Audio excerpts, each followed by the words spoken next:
કેમ છો વિદ્યાર્થી મિત્રો? તો હવે આપણે આલ્કોહોલ ફિનોલ ઇથર નામના ચેપ્ટરની અંદર આગળ વધીએ. તો લાસ્ટ લેક્ચરની અંદર આપણે આઈયુપીએસસી નામકરણની વાત કરી. હવે આપણે જોવાનું છે આલ્કોહોલ ફિનોલ અને ઇથરનું બંધારણ. બહુ જ અગત્યનું છે આલ્કોહોલ ફિનોલ અને ઇથરનું બંધારણ. આલ્કોહોલ ફિનોલ અને ઇથરનું બંધારણ.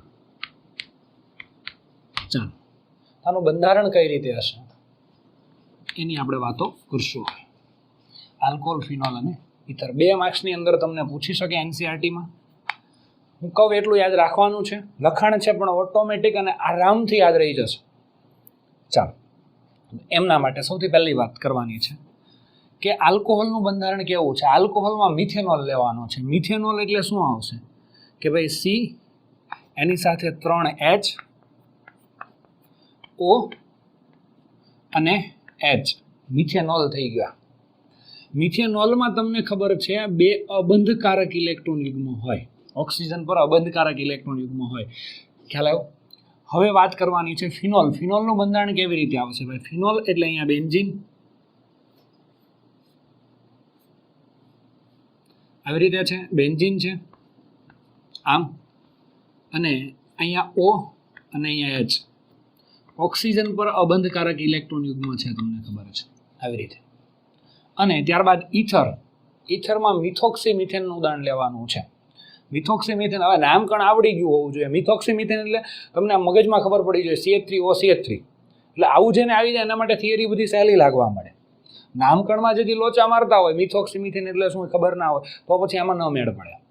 ચાલો, તો હવે CH CH3O CH3 O અને C H H અને H.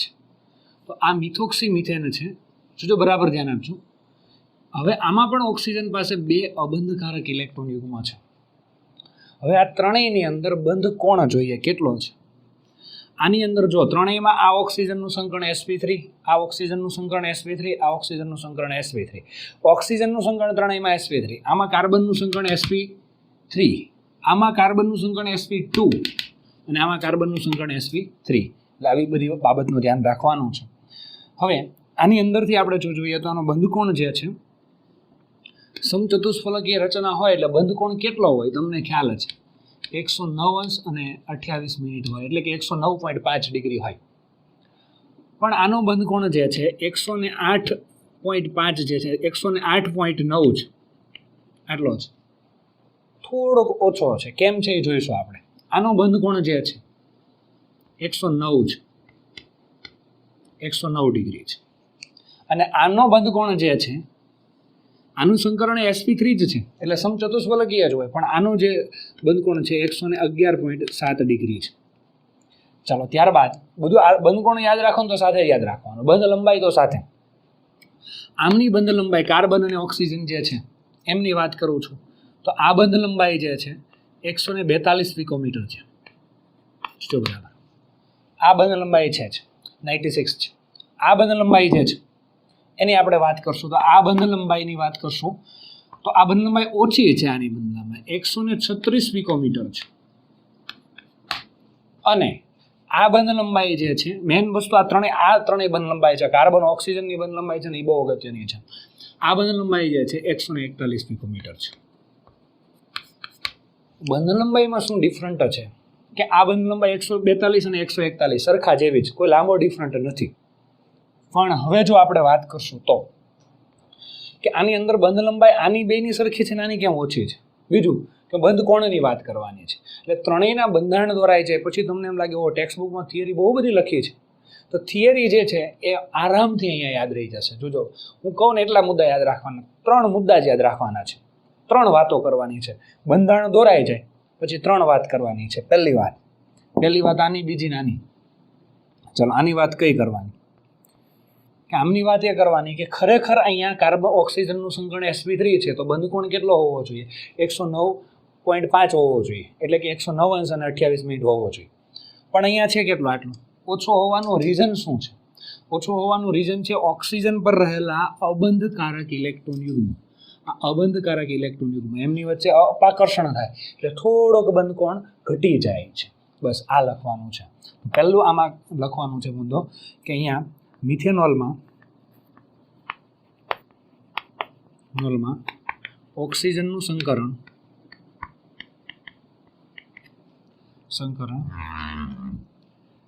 sp3 છે.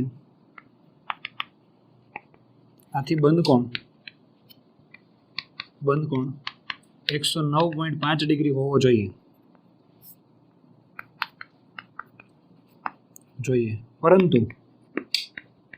પરંતુ બંધ કોણ છે કેટલો? 109.5 ને બદલે છે કેટલો? પરંતુ ઓક્સિજન પર રહેલા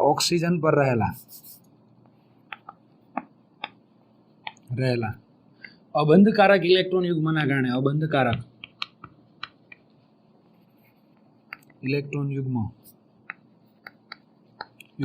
આ અબંધકારક ઇલેક્ટ્રોન યુગ્મના અપાકર્ષણના કારણે VSEPR સિદ્ધાંત પ્રમાણે ખ્યાલ છે ને તમને? ઇલેક્ટ્રોન યુગ્મના અપાકર્ષણના કારણે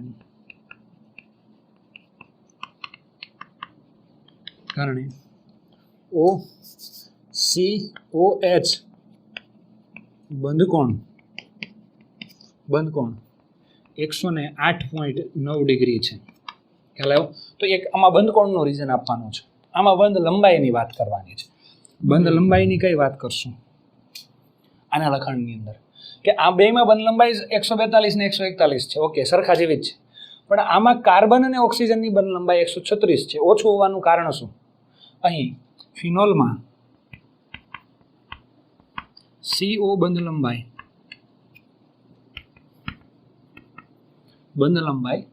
136 પિકોમીટર છે. થોડીક જગ્યાની જરૂર પડશે. બંધ લંબાઈ 136 પિકોમીટર છે. કારણ કે એના બે રીઝન આપવાના છે. પહેલું રીઝન એવું આપવાનું, તમને ખબર છે ફિનોલ છે એટલે અહીંયા સંસ્પંદન થાય અને આ ઇલેક્ટ્રોન યુગ્મમાં હોય એટલે આંશિક દ્વિબંધ જોવા મળે છે. એટલે કે ફિનોલમાં ઓક્સિજન પર રહેલા અબંધકારક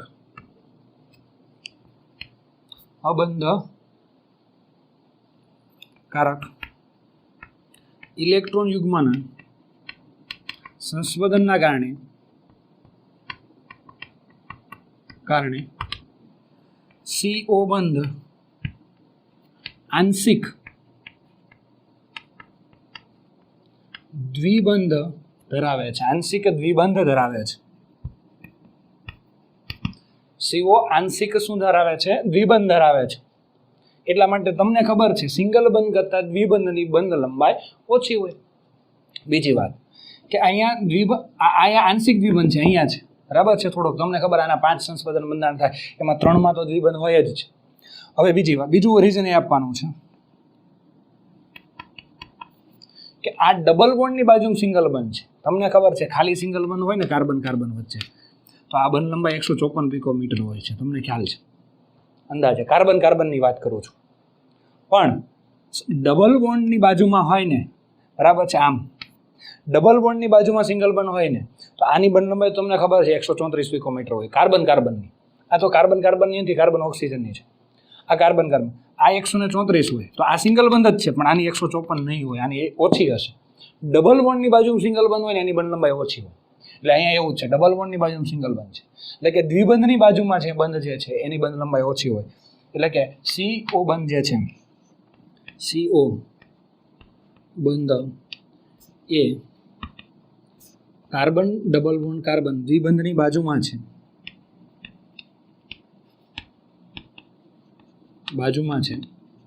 આથી એની બંધ લંબાઈ કેવી હોય? ઓછી હોય. એટલે આના બે રીઝન આપવાના.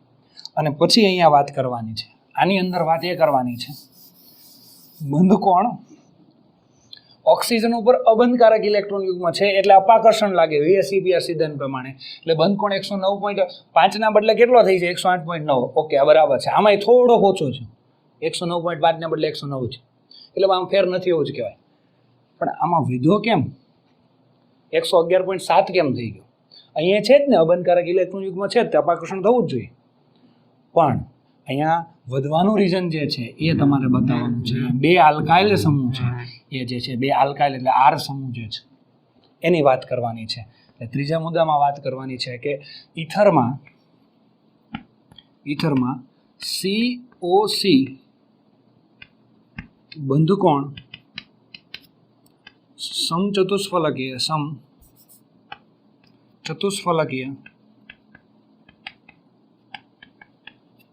રચના કરતા વધુ છે. કારણ કે આ બંધકોણ વધુ છે. ચતુષ્ફલકીય રચના હોય તો 109.5 હોવો જોઈએ, પણ એના કરતાં વધુ છે. કારણ કે બે આલ્કાઇલ સમૂહ છે એમાં અવરોધ વધારે હોય, મોટા છે, ડગા જેવા, એટલે અવરોધના કારણે એમની વચ્ચે અપાકર્ષણ થાય. આ વચ્ચે અપાકર્ષણ તો બંધકોણના ન થાય, પણ આ તો બે આલ્કાઇલ સમૂહ છે એમની વચ્ચે અપાકર્ષણના કારણે બંધકોણ મોટો થઈ જાય છે. એટલે એમાં કારણ બતાવવાનું, બંધકોણ જે છે વધુ છે કારણ કે તેમાં કાર્બન સાથે જોડાયેલા બે આલ્કાઇલ સમૂહ આર સમૂહના અપાકર્ષણના કારણે હોય છે. અપાકર્ષણના કારણે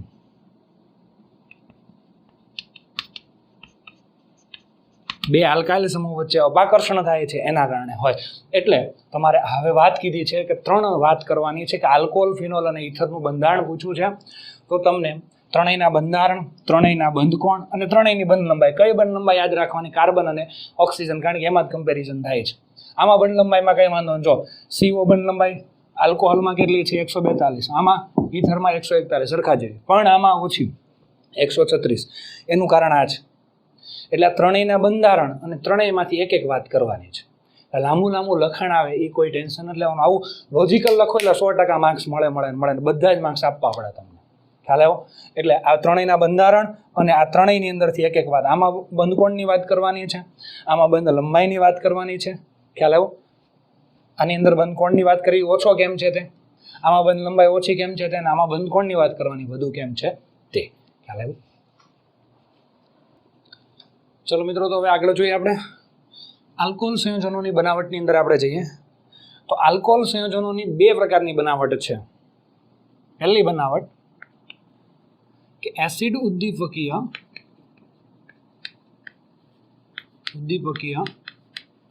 જલીયકરણ દ્વારા એસિડ જે છે ઉમેરવાનું અને જલીયકરણ કરવાનું, પાણી ઉમેરવાનું ટૂંકમાં એસિડની હાજરીમાં. અને બીજી બનાવટ જે છે તે હાઇડ્રોબોરેશન ઓક્સિડેશન દ્વારા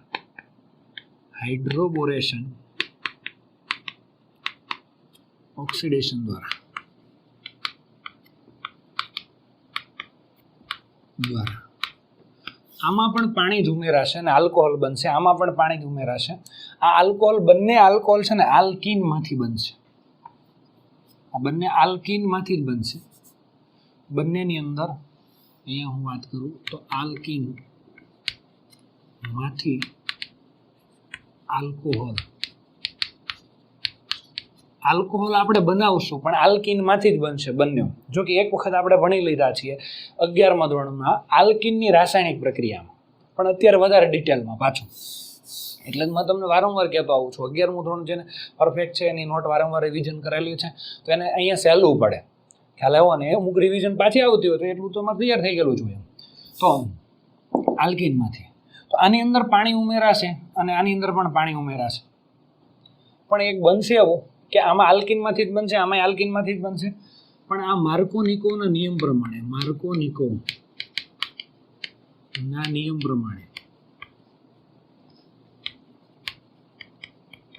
અને આ પ્રતિ માર્કોનિકો ના નિયમ પ્રમાણે આપશે. એટલે આ 2 વસ્તુ જે છે ખાસ ધ્યાન રાખવાની છે. માર્કોનિકો અને પ્રતિ માર્કોનિકોના નિયમનું એકવાર રિવિઝન કરી લેવું તો આમાં અંદર વધારે સારું પડશે, કારણ કે એનો યુઝ કરવાનો થશે આપણે આની અંદર. તો આપણે 2 બનાવટ જોવાની છે. આલ્કોહોલ બનાવવાનું છે, આલ્કીનમાંથી બનાવશું, 2 રીતે બનાવશું, એસિડ ઉદ્દીપકીય જલીયકરણ દ્વારા અને હાઇડ્રોબોરેશન ઓક્સિડેશન દ્વારા. તો પહેલી પદ્ધતિ આપણે સ્ટાર્ટ કરીએ છીએ એસિડ ઉદ્દીપકીય જલીયકરણ દ્વારા. આટલું તમે લખેલું હોવું જોઈએ, પછી આપણે હવે સ્ટાર્ટ કરીએ. અહીંયાથી તમારે એડિંગ આપવાનું છે, એસિડ ઉદ્દીપકીય જલીયકરણ દ્વારા.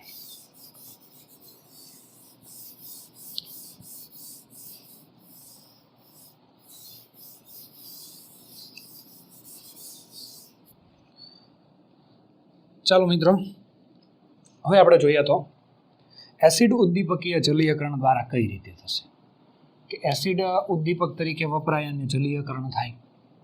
તો એમના માટે ફોર એક્ઝામ્પલ આલ્કીન છે તમારી પાસે, આવો આલ્કીન છે. આવા આલ્કીનની અંદર પાણી ઉમેરવાનું છે, H2O પાણી. એસિડ ઉદ્દીપકની હાજરીમાં, H+ની હાજરીમાં ઉદ્દીપક તરીકે શું વાપરવાનું? એસિડ વાપરવાનો છે, પાણી. પાણીની અંદર તમને ખબર છે H અને OH છે, તો એક જગ્યાએ H જશે અને બીજી જગ્યાએ OH જશે.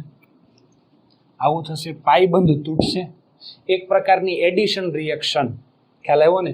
આ જે છે ઉમેરવાનું થાય ને એ પ્રક્રિયા થશે. અહીંયા મળશે તમને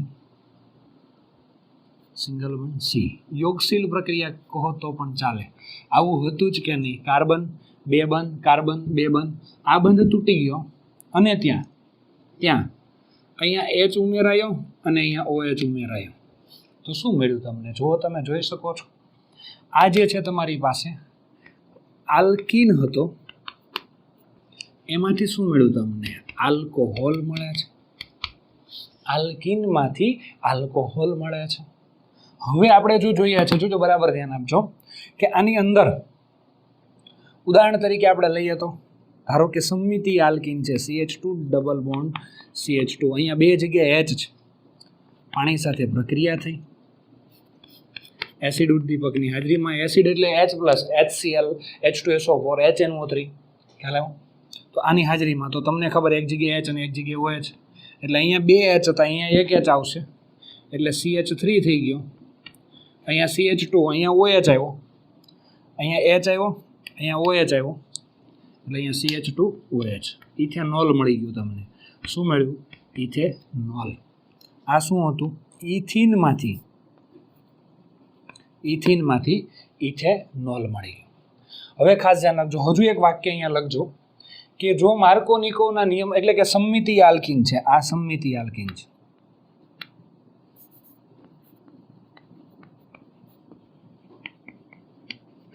તો કોઈ બહુ પ્રોબ્લેમ નથી આવતો. પણ અસમમિતિ આલ્કીન હોય તો, અસમમિતીય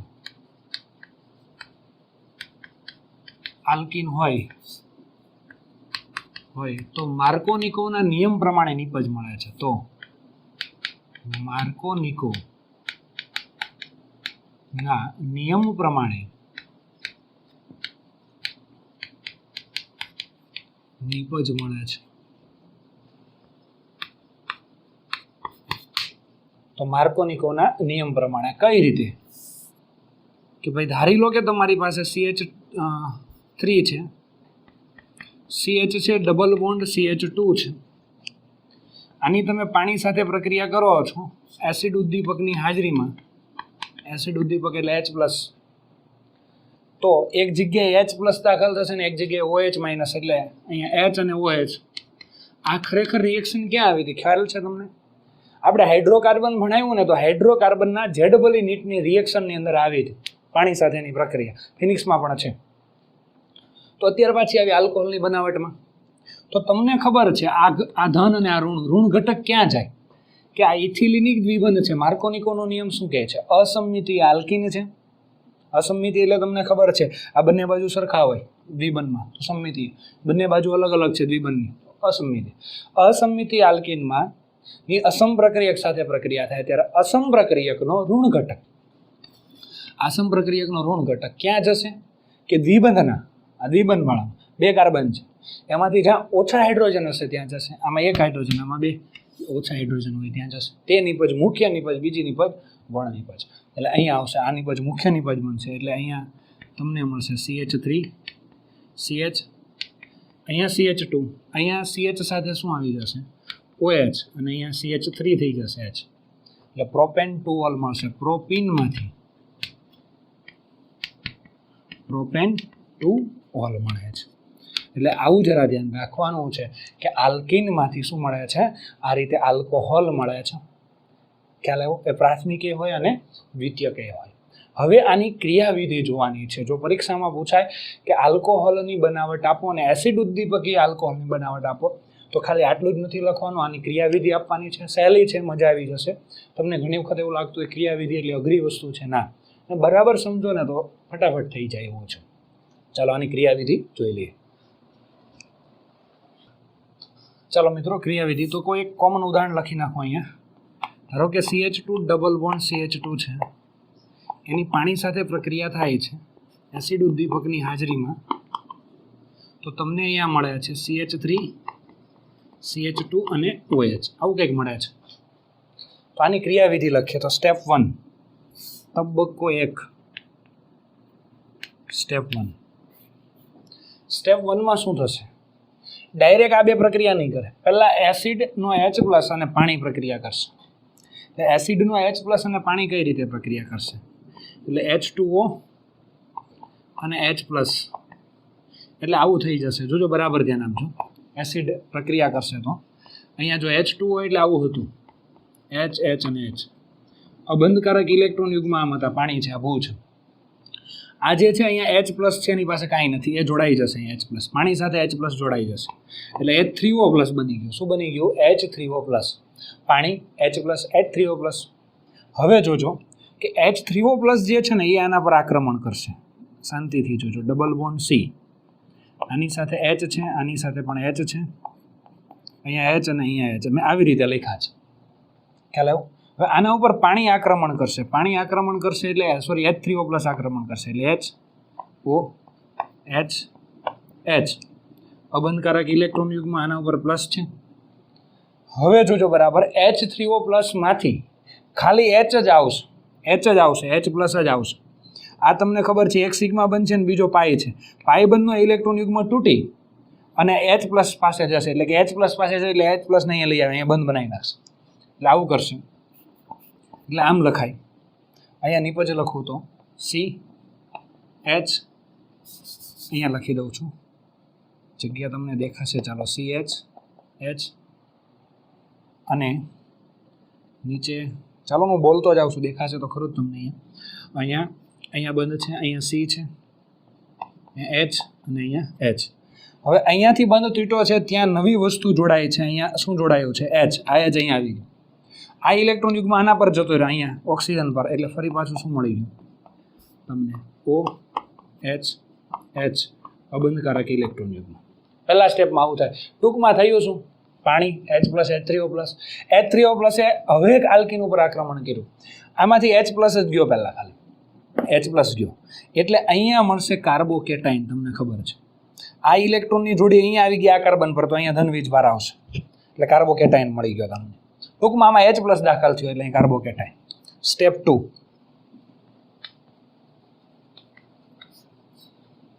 સ્ટેપ 2 ની અંદર તમારી પાસે આવું મટીરિયલ અત્યારે પડ્યું છે,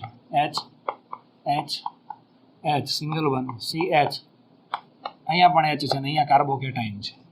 બાજુમાં પડ્યો છે પાણીનો અણુ, એટલે H. આવું છે તમારી પાસે, આ પાણીનો અણુ છે. તો પાણીનો અણુ છે અને આવી વસ્તુ પડી છે. તો બીજા સ્ટેપની અંદર આ પાણીના અણુનો અબંધકારક ઇલેક્ટ્રોન યુગમાં અહીં આક્રમણ કરશે, એટલે પાણીનો અણુ ત્યાં જોડાઈ જશે. પાણીનો અણુ અહીંયા જોડાઈ જાય તો શું થશે? અહીંયા 2 H તો છે ઓલરેડી, આવું છું C. અહીંયા આખો પાણીનો અણુ જોડાઈ જાય, H અને H.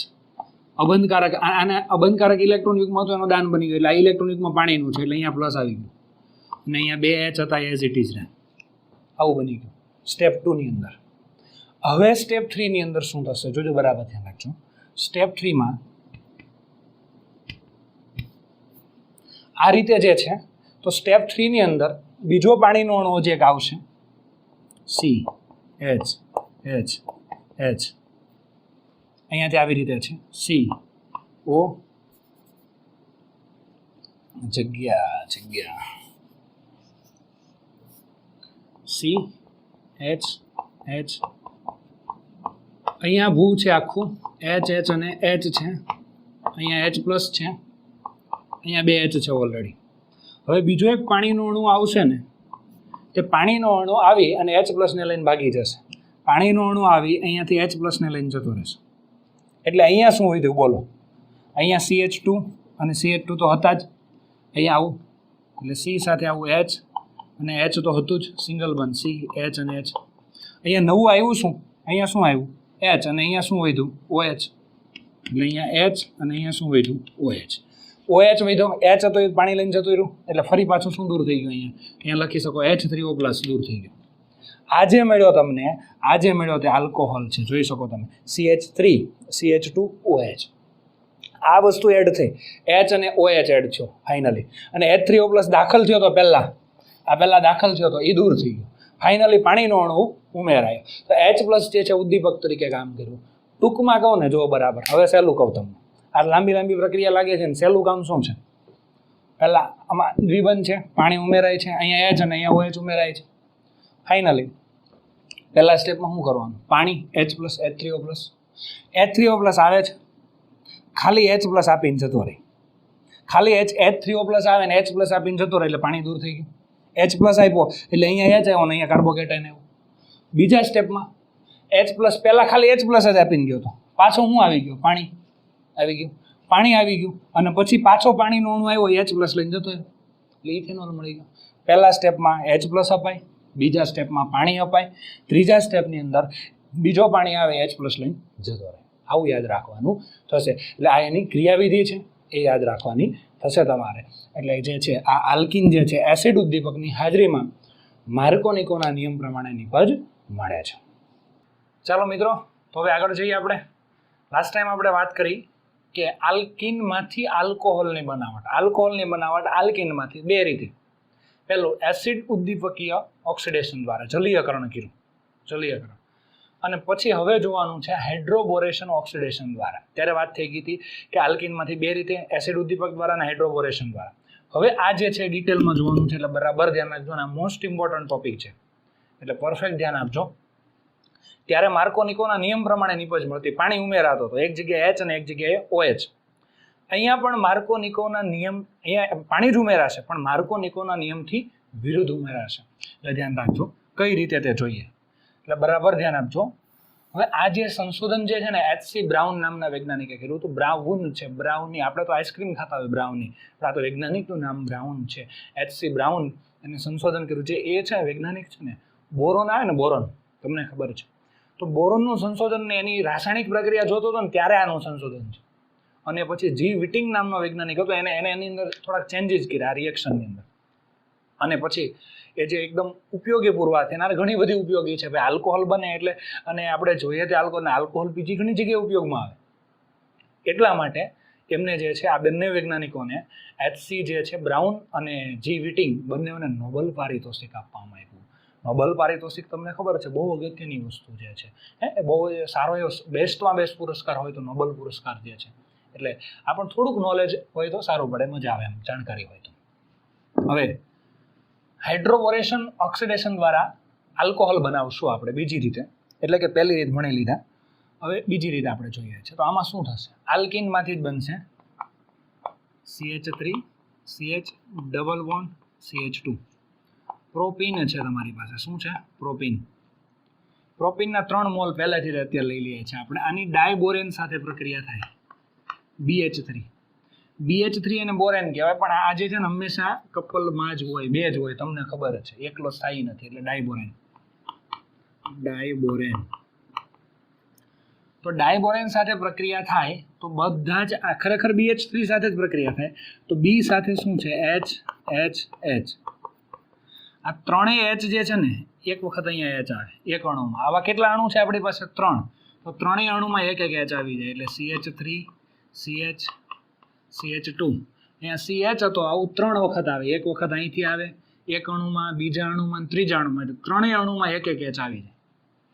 એટલે એ ત્રણેય જે છે અહીંયા બોરોન સાથે જોડાય છે. કઈ રીતે જોડાય એ હમણાં ડિટેલમાં લઈશું, ખ્યાલ આવે? એટલે B સાથે આ ત્રણેય વસ્તુ જોડાઈ ગઈ. એટલે કેમ લખશું આપણે ત્રણેય વસ્તુ આ B સાથે? એટલે આમ લખી દઈશું ટ્વાઇસ. B સાથે એક લાઈન, બીજી લાઈન ને ત્રીજી લાઈન, આવી રીતે CH. આ પ્રોપેન છે એટલે ટ્રાયપ્રોપાઇલ બોરેન મળ્યો.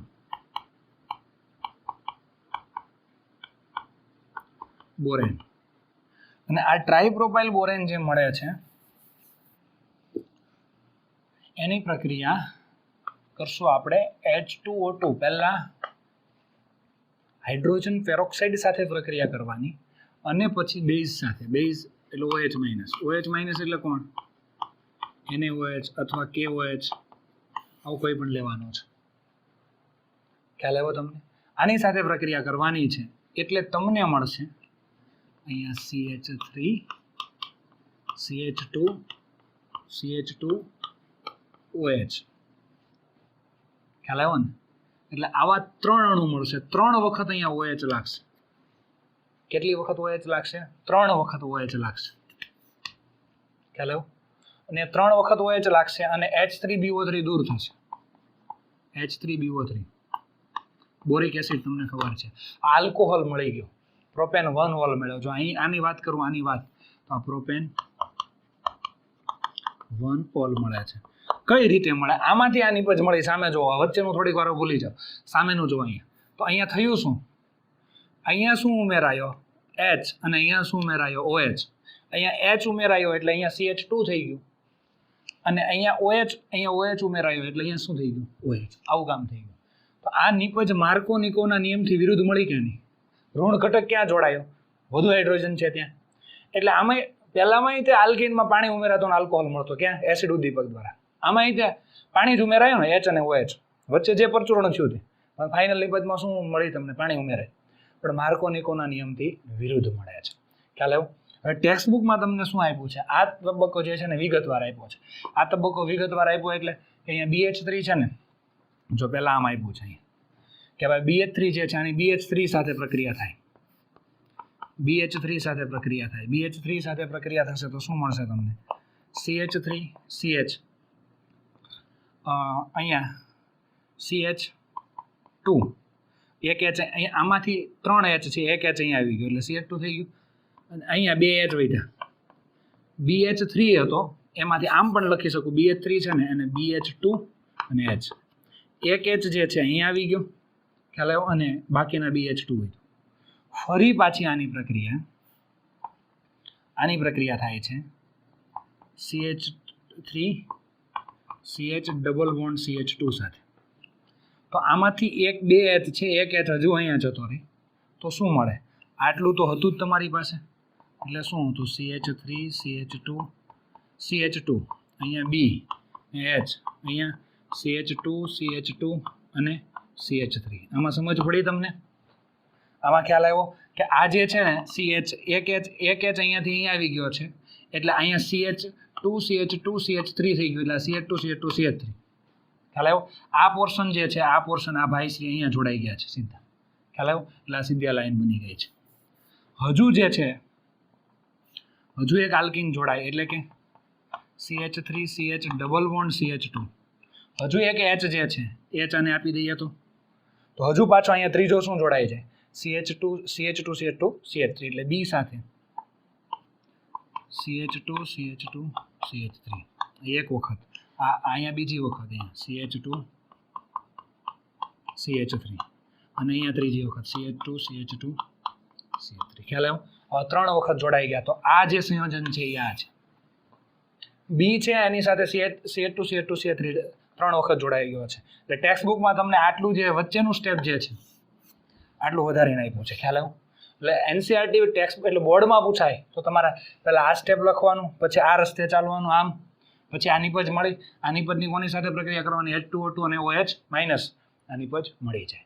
આ એટલા માટે લખ્યું ટૂંકમાં તમને સમજાઈ જાય એટલા માટે. નહીં તો આ બધું એક સાથે સમજાવું તમને વચ્ચે કન્ફ્યુઝ થઈ જાય. એટલે આ વચ્ચેનું સ્ટેપ જે છે આ મેં બોર્ડમાં લખ્યું ને એવી રીતે લખી દેવાનું છે તમારે, એટલે તમારું પરફેક્ટ ને 100% સાચું થઈ જાય. આ લખાણ શું લખશું?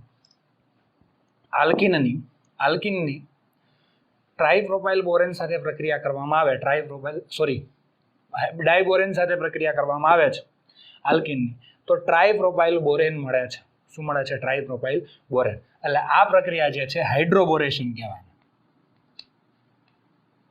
જેને હાઇડ્રોબોરેશન કહે છે. હાઇડ્રોબોરેશન.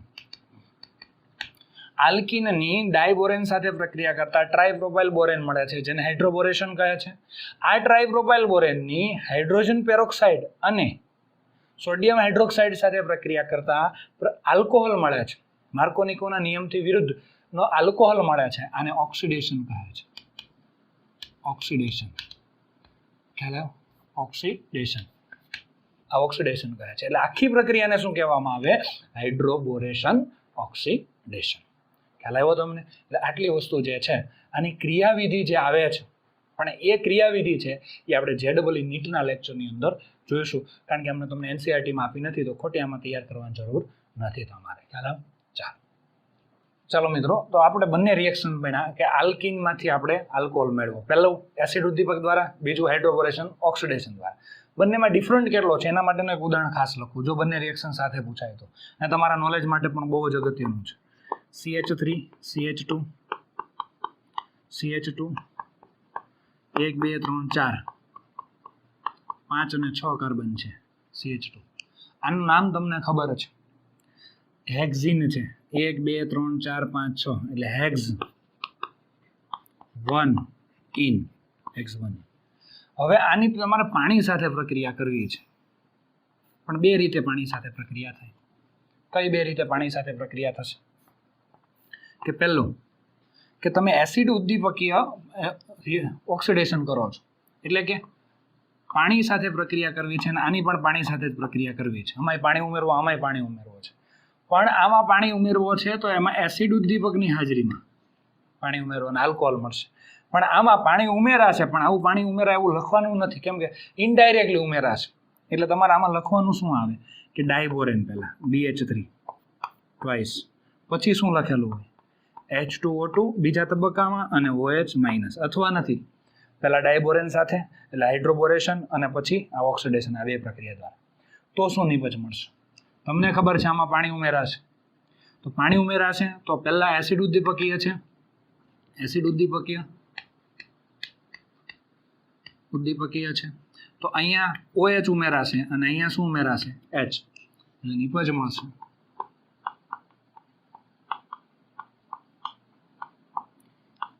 આવું જે છે તમને ખબર છે અહીંયા OH આવશે અને અહીંયા શું આવશે? CH3.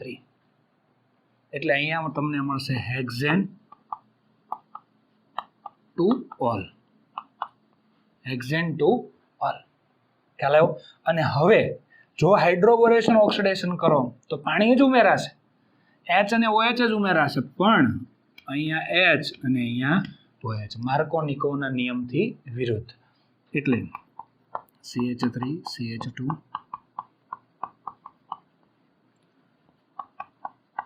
ચાલો અહીંયા પણ પાણી જ ઉમેરાશે, પણ અહીંયા H ઉમેરાશે અને અહીંયા OH ઉમેરાશે, CH2OH. એટલે અહીંયા તમને મળશે હેક્ઝેન 1 ઓલ. શું મળશે તમને? Hexane 1 all. અહીંયા હેક્ઝેન 2 ઓલ અને હેક્ઝેન 1 ઓલ મળ્યા છે. એટલે આ બંને રિએક્શનનો ડિફરન્ટ છે. બંનેમાં જ આલ્કોહોલ બને છે, બંનેમાં આલ્કીનમાંથી જ બને છે. ખ્યાલ આવ્યો ને તમને? પણ એક માર્કોનિકો અને એક પ્રતિમાર્કો. એટલે MCQ લક્ષી પણ બહુ જ અગત્યનો ટોપિક છે. JEE નીટની અંદર પણ ઘણી વખત આ પૂછાઈ જાય છે, એટલે બરાબર ધ્યાન રાખજો.